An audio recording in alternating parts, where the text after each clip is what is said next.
This is a series of my best ofs, most popular episodes from the last year or so. Let me set this up. I am never contrarian for the sake of it. I'm good to go with the flow of what's happening, but this is a very contrarian approach to the old adage that we should trust our gut. So in this conversation, I'm talking about decisions and intuition and direction and how to figure out the best move. And you know what? It's actually not technically, and I am going to split a lot of hairs here so we can just really get down to this.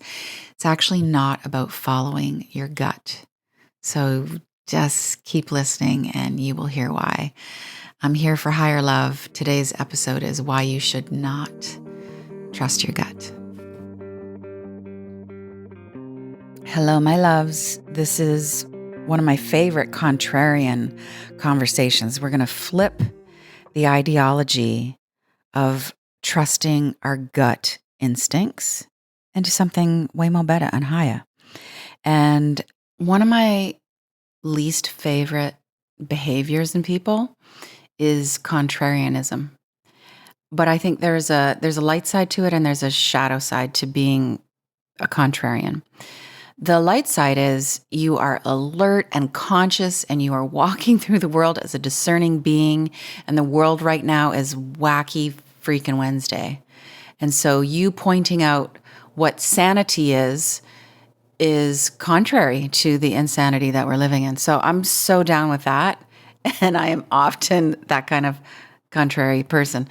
The other kind of contrarianism is when someone is just so in their ego that they have to feel their identity. So they need their identity to push up against something else. So taking the opposite side, having the other opinion kind of bolsters their identity. So I'm not so into that. That's just annoying.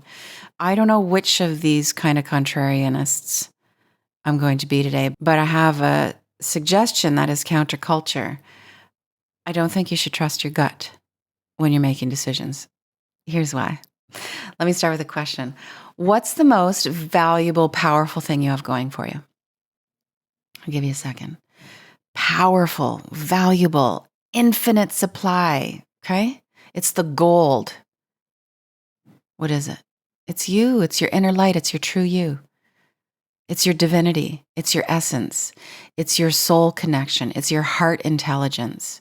Your innermost light is your deepest, greatest treasure.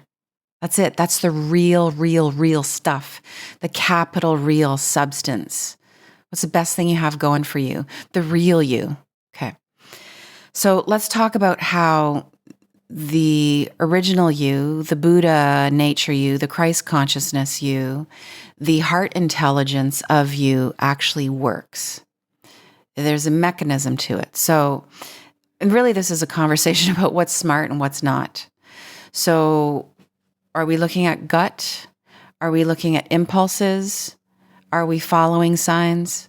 Are we paying attention to the dream time when we go into that watery, fluid landscape of unconsciousness? Do we really want to be following the cues from that realm? I don't think so. We want to be taking the advice, the counsel of our divinity, not our fear, right? We want wise advice, not ego-y, shadowy stuff. We want wise counsel, not silly input. We want to connect with our divinity, not our fear. We want to connect with our higher self. We want to heed the higher.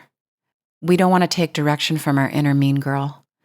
We don't want to be living from the past because the future is so much more expanded and vibrant and colorful than the past. We can't even imagine the future from the past. We do not want to be following directions from our ego-y, shadowy shadow self, right? We want to be wisdom tapping. So wisdom tapping is not about proving. It's not about operating from the past. It's not about making decisions based on being afraid of how people are going to judge you. Certainly not about playing it safe. although sometimes playing it safe is the wise thing to do. What we don't want to be doing, this is it. We're getting to it. What we don't want to be doing is making decisions from survival mode. If you want to keep operating from survival mode, then keep making decisions based on your past. If you want to keep overworking and having to redo your life lessons, then just keep making decisions from your gut. You want to get off that crazy train? You want to make actual progress move upward? Then we need to be making decisions from our upward region, from the heart, from the mind. So no on the gut. That rules fear. That rules the past. Yes, hello, heart, mind, decisions. So this is about attunement. We need to think of the heart mind as an apparatus. You can think of the heart mind as one beautiful, numinous, magnificent tool. You could see them as separate. I think they each have their own domain, obviously. So a lot of people are going to say, trust your gut, trust your instinct. And I think that's a big mistake. The gut, the actual physical gut, the digestive system, is directly impacted by our nervous system. So your nervous system is picking up on everything in your environment. It's translating it, and it's going to manifest in some kind of physical response. So if our central nervous system is in sympathetic mode, then our gut is going to be off. So just stay with me on this, okay? So another way to say this is when we are not in rest mode, when we're not in rest and digest mode, when we're dysregulated, when we are in fight or flight or freeze or fawn, it's going to affect our actual gut. And if we go with gut responses, then the offness of our gut is going to get baked into our decision making. Decisions made from a dysregulated nervous system lead to a more dysregulated life.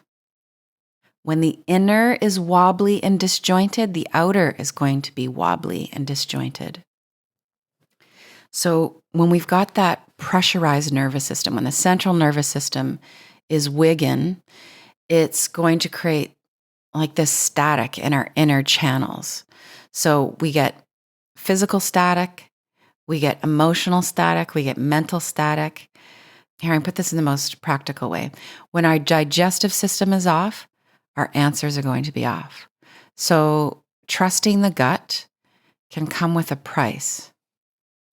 All of our survival mechanisms show up in the digestive tract, in the gut, in the lower chakras.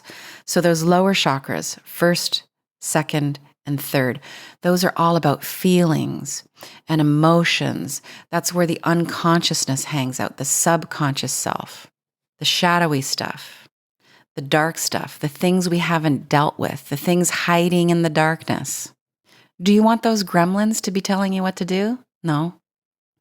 Do you want all of those dusty ideas about your identity and your worth and your unworthiness and your power to be calling the shots? No.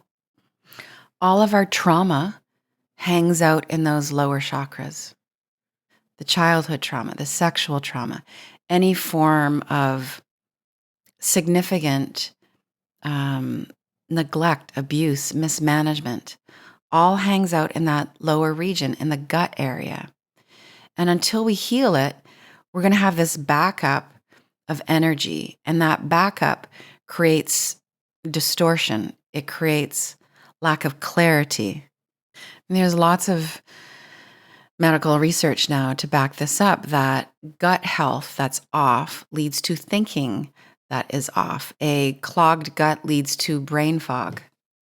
So let me get back into the metaphysics. Until we've healed from all the old traumas, we all have them in varying degrees, then it's not a good idea to heed the gut response.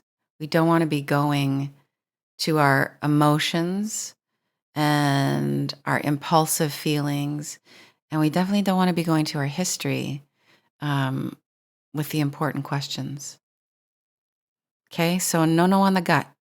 No on survival. Let's just pass on repeating the history. We want to evolve out of surviving and into thriving. So, what's the best compass? How do we actually do this?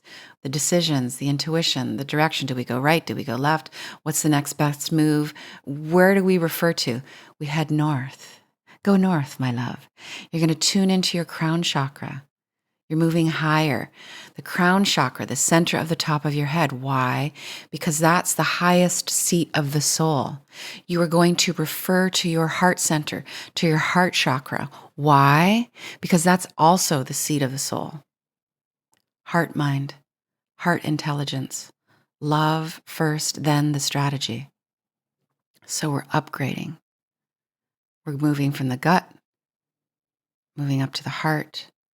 Eventually, I think we move up to the head, to that vastness that accommodates all the love and all the survival mechanisms. Have you ever thought about a situation where you needed to make a decision, you had to make the call, and you can feel this ache? It's like upper gut, right? It's in your spleen. That's your third chakra. So if you put your hand right now, kind of under your breastbone, right where your rib cage starts to meet. Is that familiar to you, to find your fear there? Okay, so when you feel that, when you're thinking about a decision that needs to be made, you don't want to run away from that tremulous feeling, that kind of, that sick to your stomach feeling. You don't want to run from it, because what you run from will chase you. You will run in the opposite direction of the best decision. And you also don't want to give into it.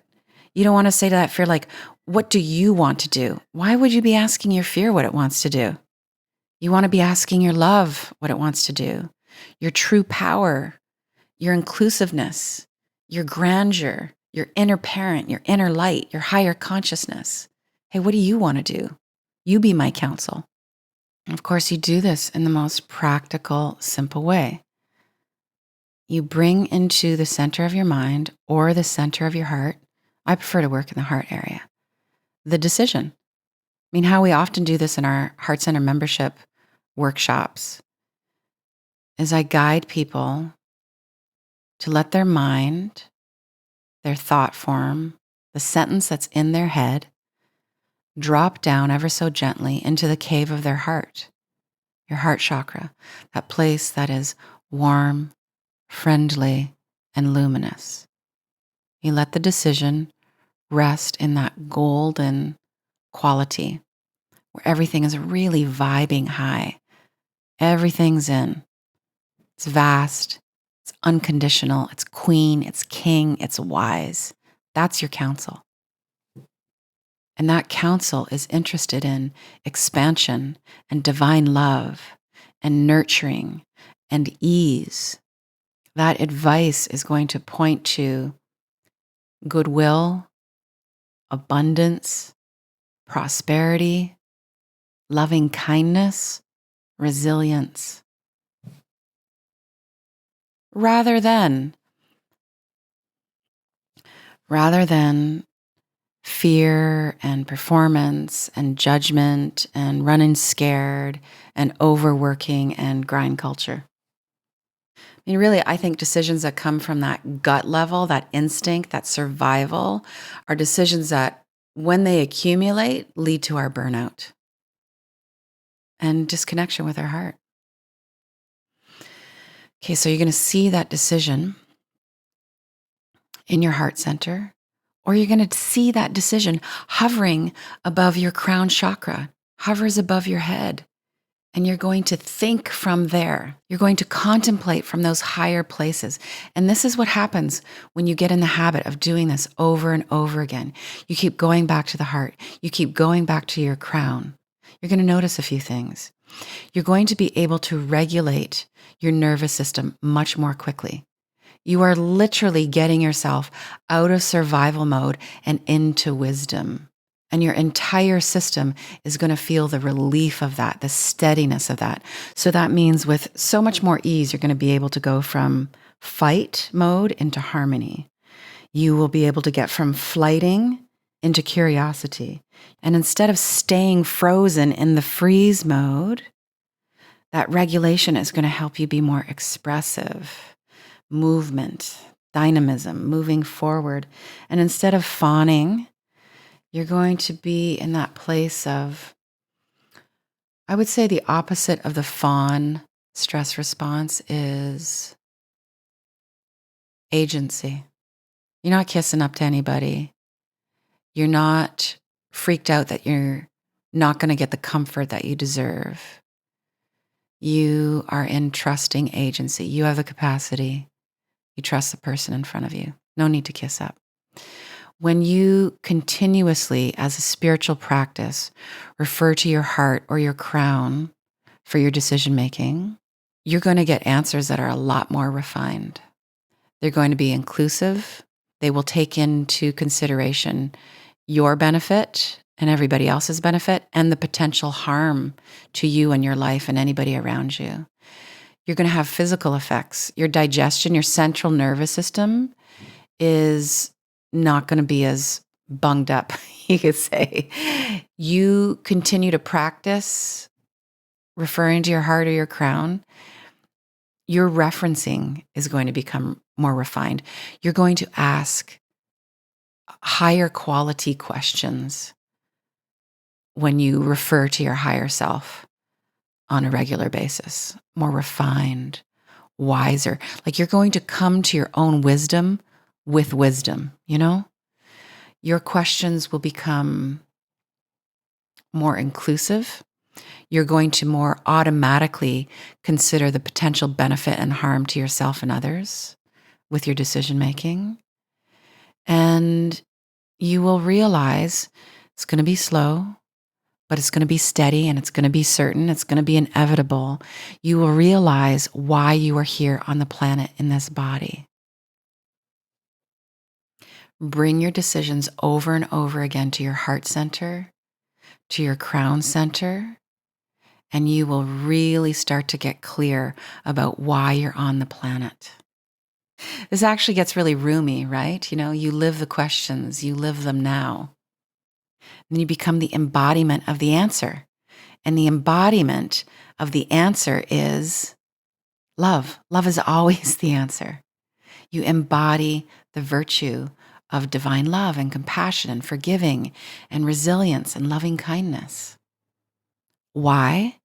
Because you keep going to the source of all those things continuously, steadfastly, with commitment. Of course, you're going to refer to your gut and you're going to make some crappy fear-based decision, which is just going to help to remind you to refer to your heart and your head more often. I mean, on one hand, in regards to mistakes, I think, of course, there are such things as mistakes. There are so many things I would love to do over. I am messing up all the time.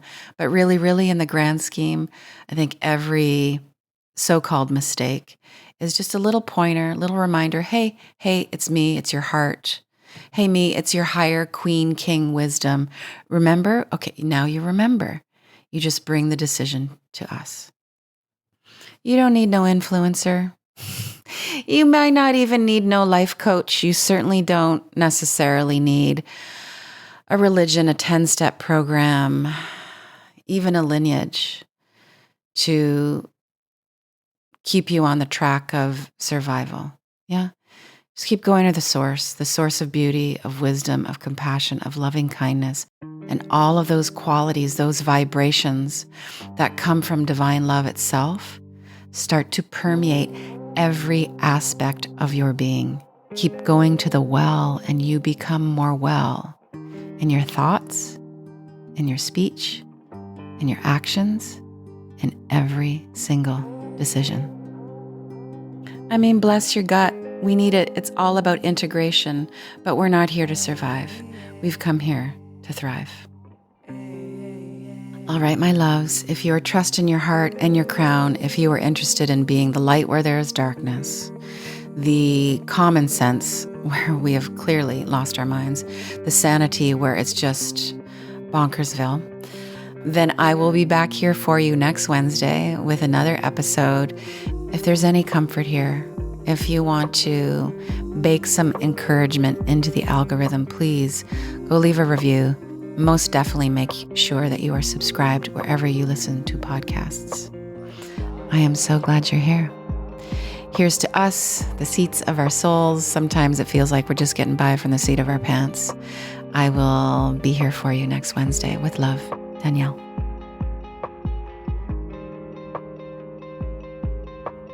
Thank you so much for listening, for feeling, for spreading the word.